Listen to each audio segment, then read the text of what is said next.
పార్థాయ ప్రతిబోధితాం భగవతా నారాయణేన స్వయం వ్యాసేన గ్రథితాం పురాణమునినా మధ్యే మహాభారతం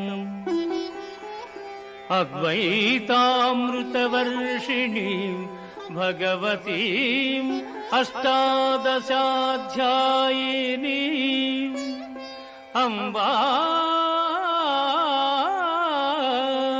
త్వామనుసందధామి భగవద్గీతే భవద్వేషిణీం భగవద్గీతే భవద్వేషిణీ. భగవద్గీత మహాభారతము యొక్క సమగ్ర సారాంశము. భక్తుడైన అర్జునునకు అనర్చిన ఉపదేశమే గీతా సారాంశము. భారత యుద్ధము జరగరాదని సర్వవిధములా భగవానుడు ప్రయత్నించెను. కాని ఆ మహానుభావుని ప్రయత్నములు వ్యర్థములాయను. అటు పిమ్మట శ్రీకృష్ణుడు పార్థునకు సారథి అయి నిలిచెను.